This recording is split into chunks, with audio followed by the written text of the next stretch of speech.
This is a little bit unusual, but we have a small clip from an NPR interview that was done in Massachusetts, and we just let you hear that. It really illustrates the point that we're making. This is All Things Considered from NPR News. I'm Melissa Block. Sex education has long been a controversial subject. In Massachusetts this school year, there's a new element to the debate.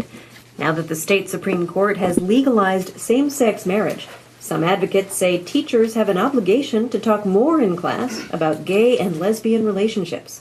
From Boston, NPR's Tovia Smith reports. 17-year-old high school senior Sam Ziga says his teachers in the quiet suburb of Winchester barely ever mentioned the words gay and lesbian, whether in grade school discussions of family or high school discussions of English lit or even in sex ed. Ziga says the subject was never really on the radar screen. It makes me feel bad because it invalidates the person I am. Ziga says the conspicuous silence made it a lot harder for him to accept himself as gay and to come out of the closet. There were times when I got very depressed about it. I couldn't picture my life further down the road because I didn't know what that looked like. I couldn't even imagine it. And that's what changed. That's what changed on May 17th. This is a message from the government of Massachusetts saying this is now part of the social norm. Zigas is one of many hoping that the day gay marriage became legal in Massachusetts will also mark the beginning of a new openness in schools. Already, some gay and lesbian advocates are working on a new gay-friendly curriculum for kindergarten and up. I think in this case we need definitions. That's one of the key things teachers want. Lexington Elementary School counselor Lucia Gates sits around a table with other teachers, administrators, and activists brainstorming on how to construct a new teacher's guide to deal with topics many had long been told to stay away from. But there's a whole host of words here your average elementary teacher is afraid to use because they just don't know what to say. No one has told them how to answer the question, what does gay mean? But many teachers say they're less afraid now since the High Court decision legalizing gay marriage. Deb Allen teaches 8th grade sex ed in Brookline. She keeps a picture of her lesbian partner and their kids on her desk and gay equality signs on the wall. Allen says she's already been teaching a gay-friendly curriculum for nearly a decade, but she says she does begin this year feeling a bit more emboldened. In my mind, I know that, okay, this is legal now. If somebody wants to challenge me, I say, oh, give me a break. It's legal now.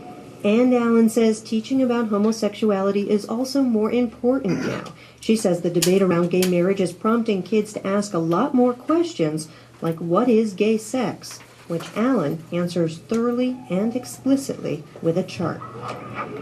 On the side, I'm going to draw some different activities, like kissing and hugging, and different kinds of intercourse.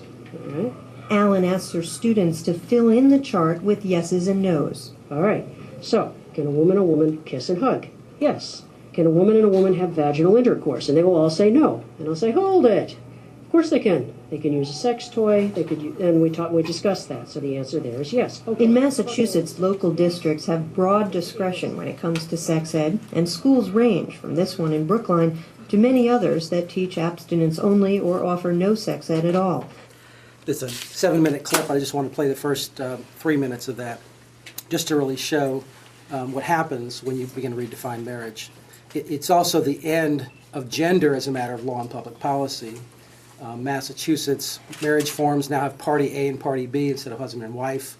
California code, the terms father and mother are removed completely, considered discriminatory. The second part of our press conference today is to show not only the affront to parents' rights and the effect of public education, but to also show the encroachment upon religious liberty. Every major world religion would affirm that marriage is done between men and women.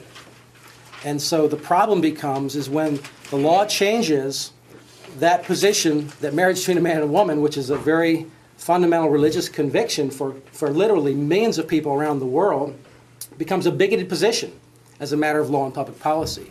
And there are ramifications to the encroachment upon religious expression and religious issues of conscience.